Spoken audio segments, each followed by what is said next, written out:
What's up, everybody? Tanner Larsson here, and welcome back to the Optimized Ecommerce Podcast. Got another great episode for you today, and I am joined by a repeat guest from the Build, Grow, Scale team, Dominik, or Fabio, if you're looking at the YouTube version of this podcast. You can see Dom has been growing out his luscious locks for many, many, many months, and could probably pull off a Fabio commercial where he's saying, "I cannot believe it's not butter." Mm-hmm. When he's not doing, TV commercials for butter, that's not really butter. He is one of our revenue optimization experts and works on all of our amplified partner stores. And today, he's going to bring up a topic that we get asked a ton. All right. So now obviously optimized e-commerce and build, grow, scale in general is all about optimizing your store, maximizing your revenue, your conversion, your average order value, and all key metrics to make you more money from the traffic you're already getting. And that's great. And it's really great if you have a high traffic store and can run lots of the tests that we suggest.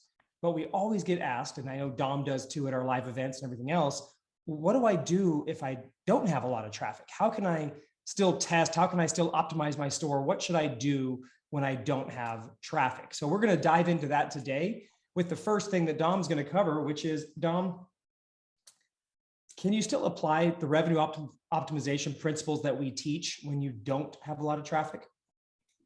Absolutely. There's actually plenty of ways to still go in, optimize your store, create better conversion rates, better AOV, and increase all of those key metrics that really, really matter for the traffic that you do have. You don't need to split test in order to find these wins. Is split testing an amazing tool if you have the traffic to do so? Yes, absolutely. But it's not vital for a store that's kind of just getting started, just getting off the ground, to actually optimize all of those metrics and really increase that overall revenue. So clarify, guys, just to make sure you guys heard that. Yes, you can still apply revenue optimization. What you're learning from us, what you're getting off this podcast, off of our courses, our trainings, our events, can still be utilized even if you don't have traffic. And we're not saying split testing is not good. Split testing is great. It's amazing. But there's a lot of stuff that we can do without the need for split testing. Or if you don't have enough traffic for split testing, alternative areas you can focus on until your traffic increases. So Dom, why don't we kind of let's back up. Before we jump into some what they can do, let's start with some of the basic principles that they need to keep in mind. Yeah. So there's a few basic kind of points that you want to keep in mind when you're kind of writing the copy and designing and building your website as you go. And the biggest thing is going to be clarity. And what I mean by that is what you're selling clear to who's looking at your website. Is the product very, very clear? Is the messaging behind that product very clear? Do they know exactly what they're getting, what problem that product is going to solve for them, and everything kind of in between? So that's the main thing to keep in mind. So if I go to a product page and I see, maybe they're selling, let's see here, a water bottle. How much description is needed to actually get me to buy that water bottle? Now, a water bottle is a little bit more generic, so it may need a little bit less than a very unique product. But what makes this water bottle unique and what makes me want to actually buy this water bottle? And that's going to be, really the things that you want to keep in mind when you're building these websites, the imagery, the copy, the design. You want to make sure that everything on there is very clear. It addresses your unique value propositions. And really sets your product up for success. You don't want to see a website with, minimal description that was pulled off from, Alibaba, where you might be sourcing products and things like that. You really want to get detailed and descriptive with, what you're selling, the materials within it, and especially the problem that it's going to be solving. I mean, that's really marketing 101. To back that point again, it's going to be another key point to keep in mind is going to be friction. So how clear is the product you're selling and the messaging behind it? And what is the friction behind that product? So what are going to be the kind of fears, the uncertainties, the doubts, the questions that people are going to have behind that product? And make sure you actually go and address that in that product description, in the imagery, and things like that. So when in a store, and this is important for a store that has traffic as well, but really important for a store that doesn't have traffic or doesn't have a lot, to make sure that these baselines are taken care of right off the bat, right? Exactly. Okay. Now, aside from clarity and friction, what are some other basic principles they need to really keep in mind when it comes to their store?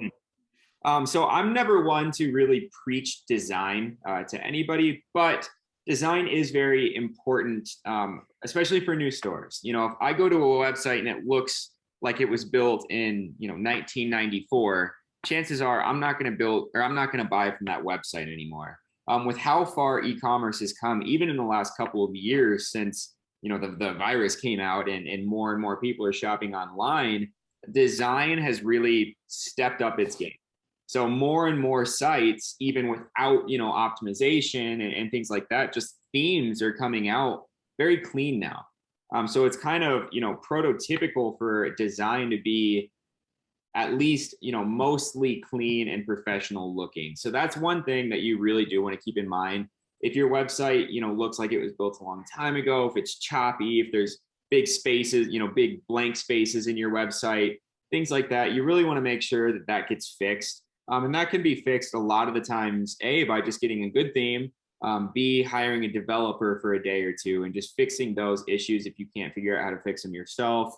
And really just things like that. You want to make sure your design is, again, it doesn't have to be, an Apple site. It doesn't have to be crazy beautiful, but it needs to be at least, functional and somewhat pretty to look at, if that makes sense. Yeah. And when we're saying pretty, guys, we're not saying like super artistic or artsy fartsy or anything like that. We're basically saying a clean, trust inspiring layout where the colors don't clash, the layout is smooth, the imagery is crisp and clean and doesn't look like it was a screenshot from a drop ship product or whatever else like that. The language is very on point with whatever language you're selling in it. If it's English, then it's not third world or ESL English. It's actually written clearly. And if you're translating for another language, making sure that translation is crisp and clean and perfect for that language as well. And what we're trying to do here, what Dominik's talking about, is literally, it's nothing more than what we call KLT, know, like, and trust. They need to land on the site, know that they're in the right place. They need to like it and have a feeling of like comfort when they're there, and then they need to trust it. Does it give them the wrong vibe? Does it make them think, ooh, this is scammy or this isn't legit or whatever? That's all you're going for with this design element that he's talking about. Not over the top design, not over cutesy things that make it confusing. Very simple, very clean, and very easy for the customer to use is all we're going for there. Mm-hmm. Well said. So going on from that, we've got the basics in mind. So what are some more obvious and easy wins that a store with little to no traffic or just light traffic can benefit from? Yeah, so I mean, I could really talk about this for hours. There's a million different things that you can really go in and improve your site on. But if I had to pick, some of the biggest things that are really going to make the biggest differences for your site, the first one is going to be your copywriting. That is incredibly valuable, no matter whether you have millions of people looking at your site every month or you have 10 people looking at your site every month. Copy is going to be extremely viable and a very easy way to increase that conversion rate, that customer lifetime value, and all of those key metrics that really matter. So like you said earlier, make sure it's very well written and easy to read. Don't make it overcomplicated. Don't use these crazy big words and try to make it sound over sophisticated. Make it like you're writing it for a fifth grader. That's what I always think of when I'm actually writing copy for my clients is, would a fifth grader be able to A, read this, and B, understand what I'm selling here? And it goes back to the points I was making earlier. Is this clear? Am I covering all my unique value propositions? Am I addressing the friction? So am I addressing the questions and concerns that the customers are going to have when they're viewing this product? And C, is it written in an easy enough way for them to scan through and get a good idea of really what I'm selling? That's another key point too. Make sure you don't have giant blocks of text. Nobody wants to read books on websites anymore. Again, e-commerce is so kind of prototypical at this point. and people don't have patience or an attention span anymore. So make sure what you write can be scanned very easily. Bold key points, throughout your lists, add bullet points, utilize icons, do things like that rather than just having, a paragraph or two of text for your product descriptions and things like that. How do you feel about progressive disclosure? Yes, progressive disclosure is incredible as well. So basically what that's going to mean is it's going to have some sort of headline and maybe some, sub headline below that that's going to be intriguing to the customer so they can actually click to read more if they want to read more. If they don't want to read more, then they're not basically forced to read it because it's there. And that can also be done with like the read more badge. It can be done with accordion style tabs. It can be done with, horizontal tabs, just depending upon your layout and what you're using, right? Yeah, even pop-ups. Yeah. A lot of the times I'll have on-page upsells. And rather than having like a drop down or anything like that, I'll have a little infographic icon where if they click that, it'll open a little pop-up and explain that upsell a little bit more. Yeah, like a tooltip kind of thing. Yeah, exactly. Gotcha. Cool. All right. So with that, what would be the next thing besides, copy and making sure that you actually have the information that's needed for the customer? Yep. Next piece is going to be images. So there's actually been a few studies ran that shows copy and images are going to be 80% of your buyer persona. So 80% of what's going to create or cause a customer to buy is going to be from your copy and your images. So like you said earlier, make sure they're not screenshots from a drop shipping site. Make sure they're not blurry. If I zoom in, can I actually see what I'm zooming in on? And utilize images that actually add value. That's another thing I see across a lot of sites is, they'll have an image or two that it's a well done image, but where's the images that provide good value? You can add text to images. Feature call out images are incredible. Basically blowing up certain features in that product if it's viable for that specific product and talking about those kind of UVPs in that image. Same with lifestyle images. I see those perform really well, especially for, like even POD type stores. If you can go and get some photo shoots with that brand kind of feeling behind it, it's going to convert really, really well. So utilize images in more than just the hero images and make sure they're clean to the point and actually really add value behind what you're selling. And a point on images, guys, where Dominik's talking about, make sure they're useful to the customer. If you think about this, the customer is buying a tangible product that if they went to the store, they'd be able to pick up, look at, turn around, read the box, look at all that stuff, but they're buying it online through an intangible, shopping way. So the next best thing you can do is provide very, very good quality images that showcase the product from every different angle. If it's a necklace, for example, people always show like the pendant part of the necklace, but a lot of times they don't show the back of it, or they don't show a close-up of the chain. Or another thing we found recently is that the clasp in a lot of chain style necklaces, the clasp is super important to people. They want to see, is it a lobster style clasp or whatever, and a good shot of that. And then one that actually shows the entire product together besides just being on the neck. So, you'd think, hey, I see it here, I see it there, it's good. But also if you have good packaging, what does the packaging look like? Show them the packaging, show them how it, it's protected, all of that stuff.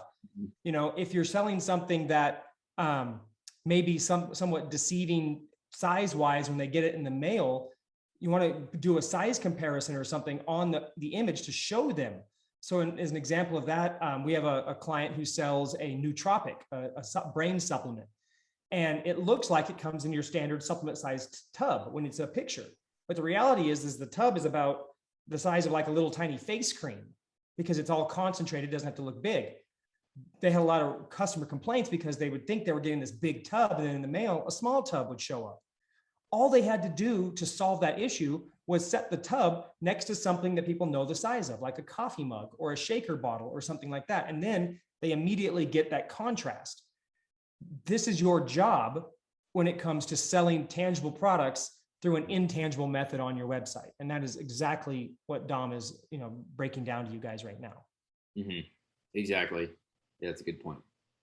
All right. What else? Yeah.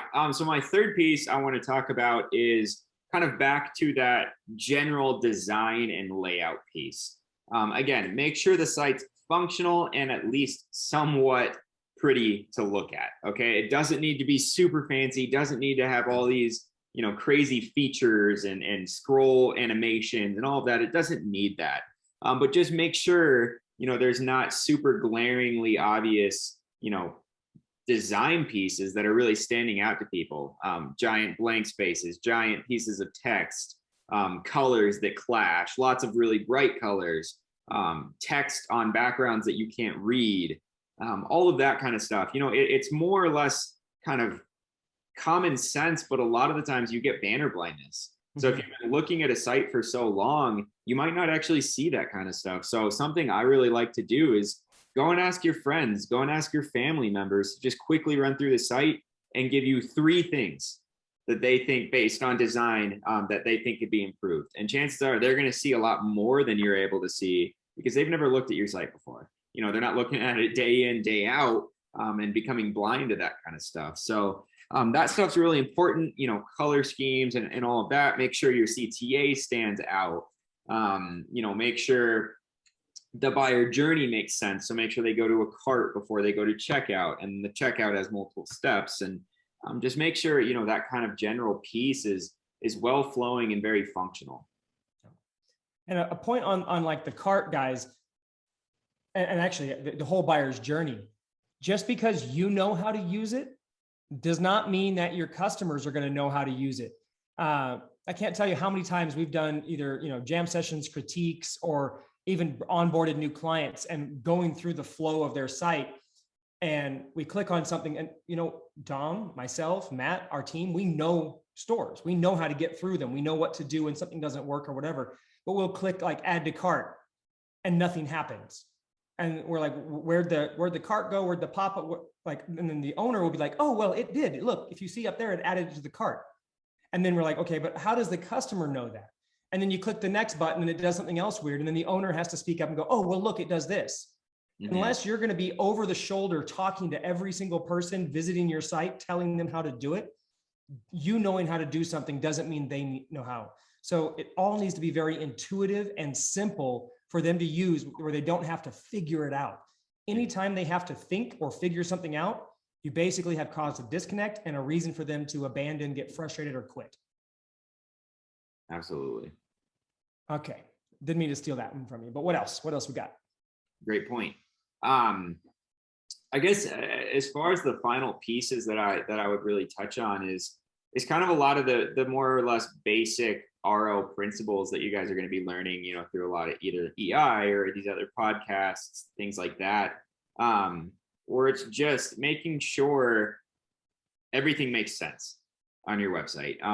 Like you said, the less people have to think, the better. So make it very easy for them. Make the journey as easy as possible, as scannable as possible. Know exactly where they're going. When they land on your homepage, they should know what you're selling and what your product and what your brand is, in less than 3 seconds. If they don't know what you're selling and who you are, they're going to bounce. So make it very efficient, make it very functional. Work on site speed if you can to reduce that bounce rate. Site speed is very, very, very valuable.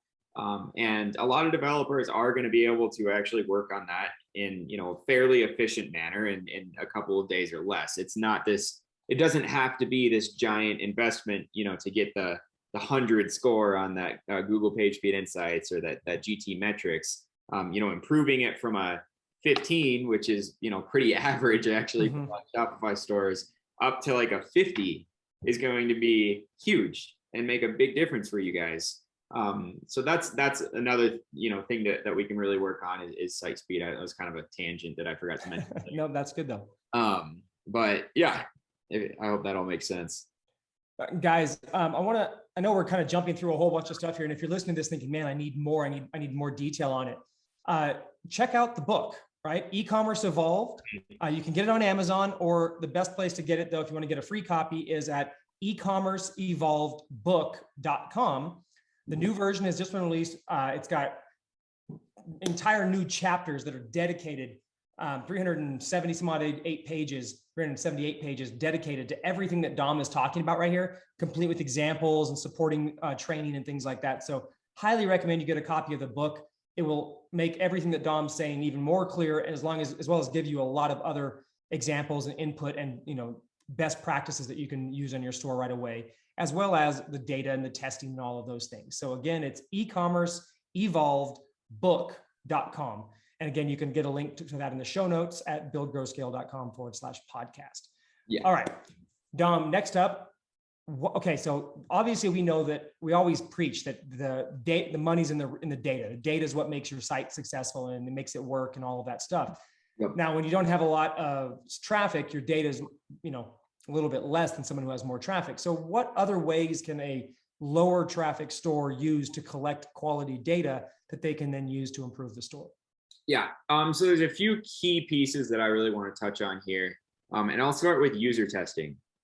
So whether you actually go through a paid user testing software or just reach out to friends, family, colleagues, people that you know to go through your store, they're both going to be incredibly impactful and incredibly viable to increase those key metrics. So if you don't know what a user test is, it's basically where you generate a list of tasks and or questions, anywhere from like 4 to 10, and then have somebody record their screen, think out loud, and basically go through your site, following these tasks and objectives. So for example, a task could be if you have a POD store and you're selling apparel and you want to see if people can see your size chart, because your size chart, when people click your size chart, they convert better. So one task could be browse the site, find a product you like, and figure out your correct size or something like that to see how intuitive finding that size chart is. Because like Tanner said earlier, sometimes things are actually a lot less intuitive than you think it is. If you built it and you know how to use it, then it's easy for you, but is it easy for other people? Yeah. And that's really what you're going to learn in all these user tests, to see how intuitive your site actually is. And if you do it, correctly and analyze the data and implement what you learned, you can find giant wins. Guys, we have a guide to user testing that written by our team on the blog. So if you go to Build Grow Scale blog, buildgrowscale.com/blog, you can, if you need more user testing help, there's a whole bunch of information there. We talk about it in the book as well, and also in a lot of the other podcast episodes. So there's some resources for you. Awesome. And again, user testing, there are tools that you can use to pay for user tests. They can get a little pricey. So if that's kind of out of your price range, just ask people I'm sure people would be more than happy to go through your site for 10 minutes and help you out. Now the pro of using the paid platforms is you can actually target people in your niche and your direct audience, and they're strangers. So sometimes if you ask friends, family, they might hold it back a little bit, whereas these people won't. So that there are, ups and downs to both sides, but user testing is really, really valuable. Cool. What else? Yeah, the next piece I want to go into is going to be heat maps, recordings, and polls and surveys.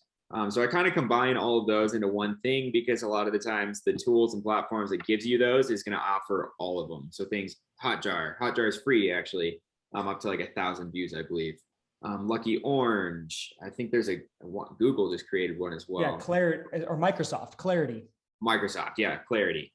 So basically what these tools are going to do is record sessions on your website.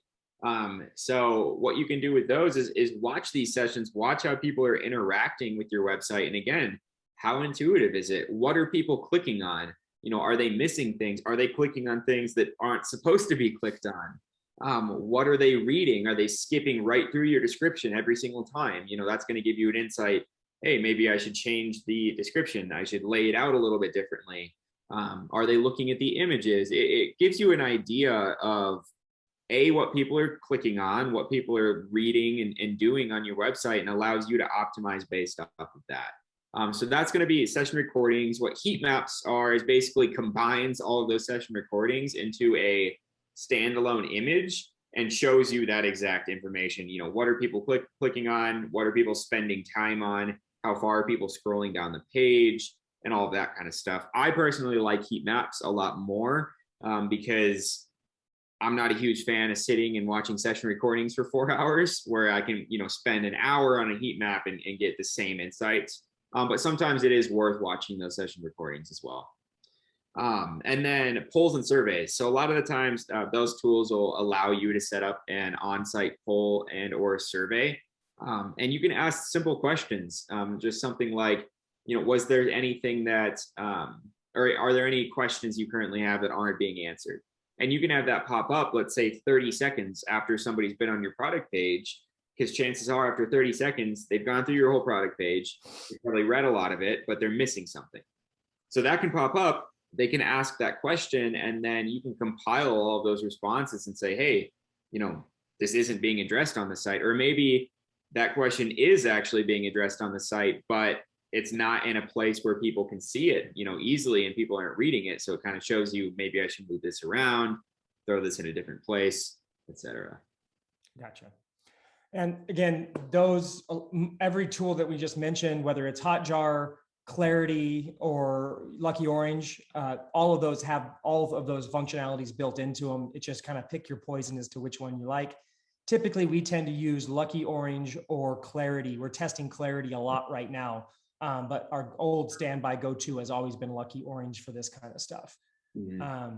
Now, Dominic, one more question for you before we wrap up. And that, we always, we talk a ton about split testing. We show a lot of split test results.